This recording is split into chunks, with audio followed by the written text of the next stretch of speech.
네. 여러분 물에 대해서 공부해 볼게요. 물. 아유 저도 물 한 잔 마시고 올게요. 목소리 때문에 피곤하지 않으신가요? 여러분도 물 좀 저부터 마실게요. 아이고 좋습니다. 자 물. 물은 여러분 H2O죠. H2O. 인체의 중요한 구성 성분이며 신체 우리 체중의 60 내지 65%가 물이다. 이런 얘기입니다. 자 물의 기능은 뭐 효모와 효소 활성, 뭐 반죽 온도 조절하고 뭐 이런 것도 만약에 시험에 나온다면 여러분들이 상식적으로 한번 생각을 하시면서 꼭 뭐 외운다고 하기보다 상식적으로 이해를 좀 하시면서 풀면 '물에 대해서는 기능은 우리가 알 수 있지 않을까?' 이렇게 생각이 됩니다. 정작 시험 문제는 경도에서 나오죠. 경도. 경도.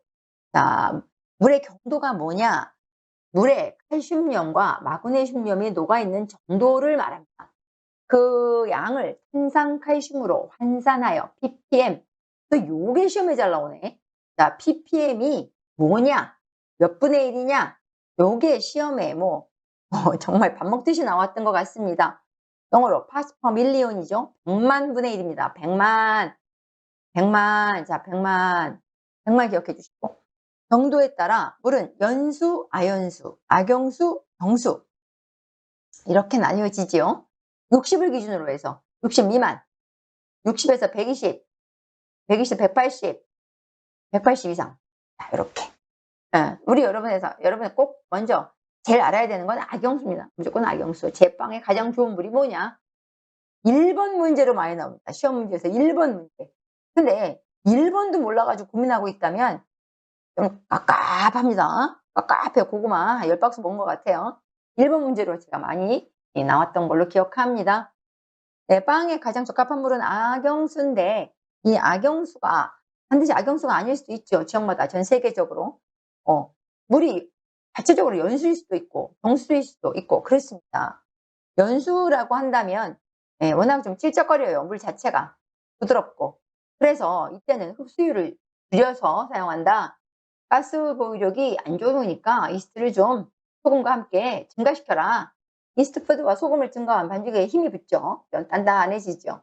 거꾸로 우리 지역 물은 경수야. 그렇다면 발효가 안 돼요. 반죽이 딱딱한 효과가 많이 생기니까. 그럴 때는 이스트를 늘려야 됩니다. 발효가 잘 안 되니까. 또 효과적인 메가를 넣어주시면 또 가스 발생량 좋아집니다. 이스트 푸드를 넣으면 반죽이 더 힘이 붙으니까 약간 줄여주시는 게 좋고 수분량을 좀 증가시켜서 빵을 만드시는 게 좋겠다. 이 조치사항도 여러분들 기억하시고 제빵에 적합한 물은 악영수고 물은 단위는 ppm이고 여기서 나와야지. 시험 문제가 여기서 나와야 됩니다. 물에서라면. 근데 어쩌다 한번 pH에 따른 물의 분류도 시험에 나올 수 있습니다. 여러분 산성물과 알카리성 물이 있습니다. pH 7을 기준으로 해서 산성이냐 알카리성이냐. 자 산성물이 발효가 촉진됩니다. 또한 이럴 때는 글루텐을 또 용이시켜 잊어지기 쉬우니까 물을 좀 중화시켜서 사용하는 게 좋겠다. 이런 얘기. 알카리성 물일 때는 발효 속도를 지연시켜요. 얘가 발효가 잘 안 된다는 얘기. 또 약간 빵 색깔이 노르스름하게 나오고 부피가 작게 나와요. 자, 이럴 때는 또 산성이스트 역시 중화시키라는 뜻입니다.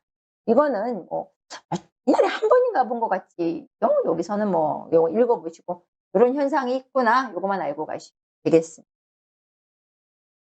자, 좀 복잡한 유지류 이렇게 발음이 안 되지. 예. 목소리가. 원래는 좋았어요. 자, 유지류에 대해서 공부해 보도록 할게요. 유지류는 세 분자의 지방산과 한 분자의 글리세린 또는 글리세롤이라고도 하는 요것에 결합된 유기화합물입니다. 실온에서 고체인 fat, 지방과 액체인 오일을 종칭 유지라고 합니다. 자, 유지의 종류를 우리가 이제 배우게 될 텐데 가장 많이 아시는 게 버터지요. 버터. 네, 버터. 자, 이 버터는 우유의 유지방으로 제조하지요. 수분 함량 16%입니다. 돈이 없는 거 아니에요. 다들 100%인 줄 아는데 아니에요. 우유 지방이 이렇게 많고요. 대부분 14, 17%입니다. 이 버터는 융점이 낮고 가설성 범위가 좁다.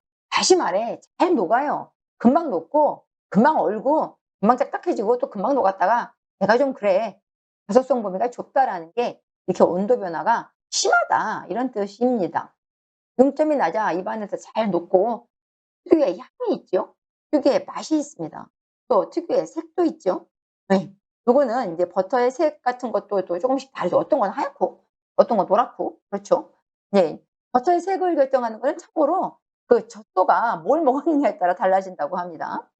예. 풀에 카로틴 색소가 많이 있기 때문에 이걸 먹은 카로틴 색소가 많은 풀을 먹은 젖소에서 나온 우유로 만든 버터는 좀 노란색이 진하다고 하지요. 예. 괜한 얘기했나? 죄송해요.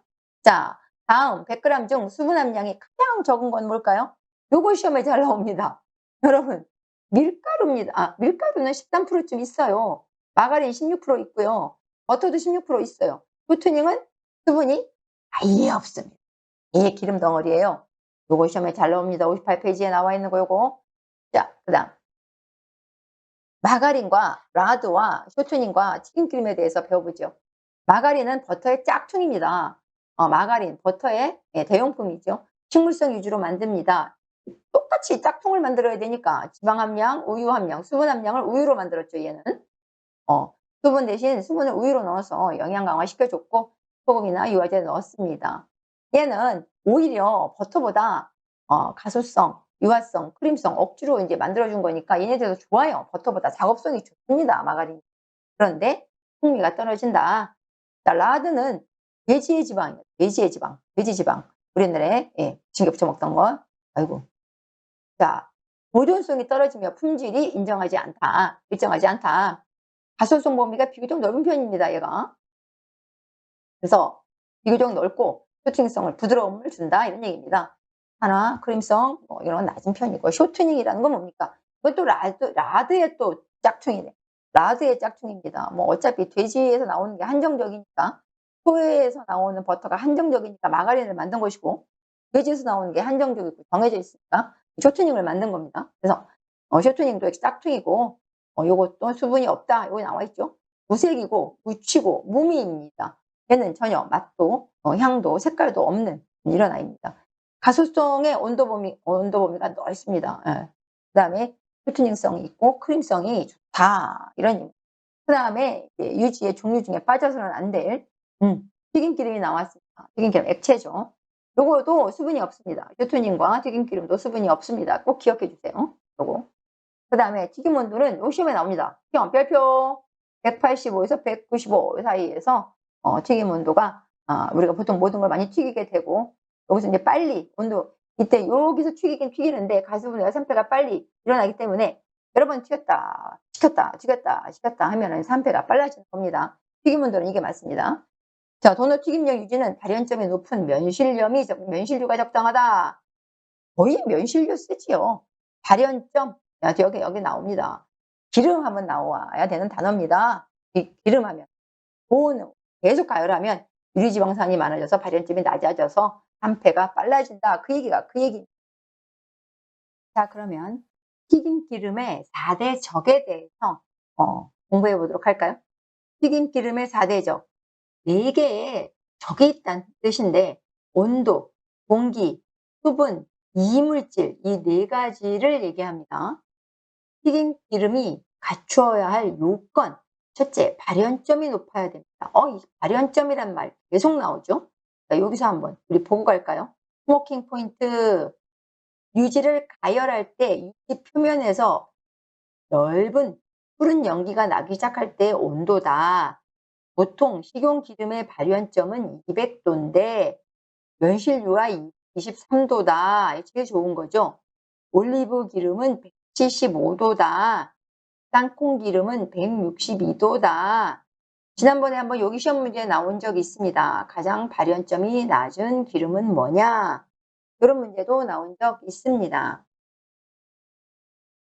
그러면 발연점은 다시 말해 기름이 타는 온도를 얘기합니다. 연기가 발생하는 상태, 연기가 발생하는 시점을 발연점, 그런 타이밍을 우리가 발연점이라고 하는데 높을수록 좋은 거죠. 높을수록 좋은 겁니다. 이것은 산패에 대한 또한 안정성이 있어야 된다. 쉽게 산패가 생기지 말아야 된다. 산패가 생기지 않아야 된다. 이런 얘기고 불쾌한 냄새가 나지 말아야 된다. 저항성이 크고 산가가 낮아야 된다. 다시 말해서 산패가 안 이루어져야 된다. 제품이 냉각되는 동안 빨리 응결돼야 된다. 이런 얘기입니다. 튀김기름이 갖추어야 할 요건, 요것도 시험 문제. 튀김기름의 4대적, 요것도 시험 문제. 자, 발연점 중에서 가장 튀김기름에 적합하고 발연점이 높은 기름이 뭐냐? 요것도 시험 문제.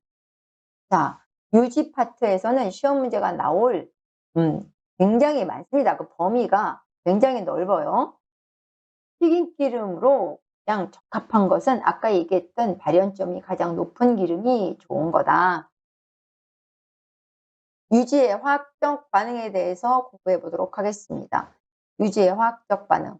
유지의 화학적 반응은 자, 산패, 가수분해, 건성 뭐 요런 얘기가 나오고 있죠. 자, 유지의 산패, 산패, 부패, 변패 이런 단어가 나올 겁니다. 산패는 유지를 공기 중에 오래 두었을 때 산화돼서 불쾌한 냄새가 나고 맛이 떨어지고 색이 변하는 현상을 산패. 뭐가? 유지가 한마디로 썩은 겁니다. 이걸 우리가 산패라고 한다. 또 가수분해란 단어가 나왔습니다. 가수분해가 되는 과정에서 모노글리세리드, 디글리세리드 같은 중간 생성물을 만들고 결국 지방산과 글리세린이 되는 과정이 있다. 지방의 유지가. 또 가수분해 속도는 온도 상승에 비례하며 이랬습니다. 유리지방산 함량이 높아지면 단가가 높아지고 튀김기름은 발연점이 낮아진다. 산패가 이루어진다. 이런 얘기입니다. 자, 또 건성류, 또 불건성류 이런 게 나오고 있죠. 이중결합이 있는 불포화 지방산의 불포화도에 따라 유지가 공기 중에서 산소를 흡수하여 산화, 중화, 복합을 일으킴으로써 점성이 증가하여 고체가 되는 성질을 우리가 건성이라고 합니다. 건성. 고체가 되는 성질을. 그래서 요도가가 100 이하는 불건성류, 100에서 130은 반건성류, 130 이상은 건성류 이렇게 얘기합니다. 자, 건성류 한번 보고 갈까요? 금방 위에서 나와서 고체가 되는 성질이 건성류라고 아까 나와 있는데 종류에는 아마인류와 붉게 들기름이 있어요. 이게 건성류고 반건성류는 세종류, 연실류, 참기름, 콩기름이 있고 불건성, 고체가 되지 않는 그런 기름은 히마자유, 송백류, 올리브유가 있습니다. 여기서도 가끔 시험 문제가 다음 중 건성류가 아닌 것을 고르시오. 불건성류가 아닌 것을 고르시오. 반건성류가 아닌 것을 고르시오. 이런 문제가 만들어진 적이 있습니다. 자, 경화유 트랜스 지방에 대해서 특징이 여기 나와 있죠. 트랜스 지방, 콜레스테롤 중 저밀도 지단백질 LDL입니다. 증가시키고 올리브유, 참기름에는 트랜스 지방이 없다. 그래서 비싸지요. 자, 이런 것도 한번 읽어보고 하겠습니다. 유지의 안정화와 유지의 특징, 유지의 기능에 대해서 공부하면 유지에 대해서는 끝납니다. 좀 길죠? 자, 집중해 주세요. 졸지 마시고. 땅. 유지의 안정화는 안정화, 다시 말해서 안정시켜주는 과정입니다. 유지가 쉽게 산패하거나 유지의 이런 상태를 우리가 좀 어떻게 좀 유지할 수 있도록 해주는 방법이 없겠느냐? 상태를 항산화, 산화를 막는다. 그 말에 항산화, 산화 방지제, 그 다음에 수소를 첨가하는 방법, 이 두 가지가 있다. 이런 얘기입니다. 두 가지가. 항산화제, 산화 방지제, 요거는 산화적 연쇄 반응을 방해함으로써 유지 안정 효과를 갖게 한다. 항산화제의 물질이 뭐가 있을까요? 비타민 E, 코코페롤, 이름이 두 개. PG, 프로필갈레이트, BHA, BHT, NDGA 이런 게 있습니다. 다음 중 유지의 안정화를 위한 항산화제가 아닌 것을 고르시오. 항상 아닌 것을 고르시오. 그 다음에 항산화 보완제, 보완제. 여러분, 항산화제가 따로 있고 항산화제, 보완제가 따로 있는 겁니다. 비타민 C, 주석산, 구연산, 인산, 이 비타민 C 밑줄. 얘네들은 항산화제와 같이 사용했을 때 항산화제 효과를 높여주는 물질이에요. 그래서 시험 문제는 요렇게 나옵니다. 다음 중 항산화제가 아닌 것을 고르시오. 비타민 E, PG, BHT, 비타민 C 이렇게 나옵니다. 정답은 비타민 C였죠. 얘는 항산화제가 아니라 항산화 보완제입니다. 보완제. 자, 그 다음에 또 하나 방법. 수소를 첨가해서 유지를 경화시키는 방법입니다. 또는 가수소화라고도 하죠. 가수소화. 네. 다시 말해서 수소를 첨가한다 이런 뜻입니다. 지방산의 이중결합에 니켈이라고 하는 아이를 촉매제로 써야 돼요. 수소를 첨가하여 유지의 융점을 높입니다. 높이고 유지가 단단해지도록 하는 현상, 불포화도를 감소시키는 것, 요것을 유지의 경화 또는 가수소화 이렇게 얘기합니다. 한마디로 트랜스 지방을 만드는 과정입니다. 종류에는 루트닌과 아가린이 이 두 가지가 유지의 안정화 방법입니다.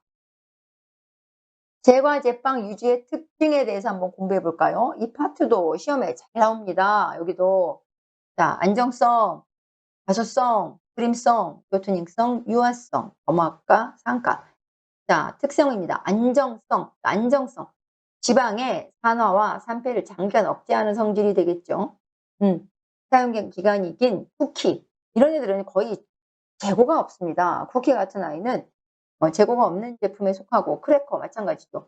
이런 아이들에게 사용되는 그 유제는 특히 더 신선하고 좋은 안정성이 높은 유지를 사용해야 된다는 거 기억해 주시고 가소성 이게 시험에 뭐 당연히 나오겠죠.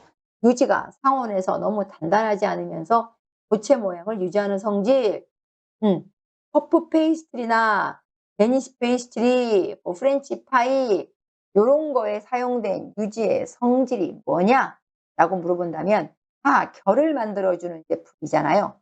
결이 생명인 제품들이잖아요. 가소성이 정답이 되겠습니다. 결이 만들어지려면 유지가 녹지 않아야 되고 얼지 않아야 되는 성질이 필요하겠죠. 이렇게 가소성 범위가 넓은 제품을 사용해야 한다는 것까지 말씀드리며 이런 제품에는 가소성의 성질이 중요하다. 그러면 버터크림이나 파운드 케이크 같은 반죽형 반죽에 크림법으로 사용하는 제품에는 유지에 어떤 성질이 중요할까요? 이 아이들은 휘저었을 때 공기를 포집하는 능력이 있죠. 공기를. 그런 성질을 우리가 크림성이라고 합니다. 이것도 중요한 문제. 쇼트닝성. 빵이나 과자 제품에 부드러움을 주는 성질입니다. 여러분 쇼트닝은 지방 100%죠. 네. 부드러움을 주기에 적합한 유지가 되겠습니다. 이게 식빵에. 자, 유화성. 유지가 물을 흡수하여 물과 기름이 잘 섞이게 이게 유화란 단어들. 이게 물과 기름이 잘 섞이게 이게 유화라는 뜻이란 강조합니다. 이게 레이어 케이크나 파운드 케이크에 이런 유화성이 중요하다. 또 검화가 검화 유지 1g을 검화하는 데 필요한 수산화 칼륨의 미리그램 수. 한가 자, 1g의 유지에 들어있는 유지 지방산을 중화하는 데 필요한 수산화 칼륨의 미리그램을 퍼센트로 나타낸 것. 유지의 질을 판단하기에 어떤 그런 가치 기준을 말하는 겁니다. 제과제빵 유지의 특성에 대해서 공부해 봤는데 하나같이 다 중요한 문제고 하나같이 다 시험 문제입니다. 제과제빵 유지의 기능 요것도 또 시험에 만들려면 얼마든지 만듭니다. 60페이지 중요하죠. 밀가루 단백질에 연화, 부드러움을 준다. 기름이니까. 또 기름이 들어가니까 수분 증발이 방지되고 노화지연 이거 중요하다. 기름이 들어가서 노화지연 효과가 있습니다. 껍질을 얇고 부드럽게 한다. 유지 특유의 맛과 향을 부여한다. 신장성을 좋게 하고 보유력을 증대시켜서 부피를 크게 만든다. 요거까지도 제과제빵 유지의 기능에 속합니다. 자, 이런 역할 제과제빵에서 유지의 기능이 아닌 것을 고르시오 라고 나온다면 여러분들은 외운다기보다 잘 이해하셨으면 좋겠습니다. 여기까지 했고 유제품에서 다음 만나요.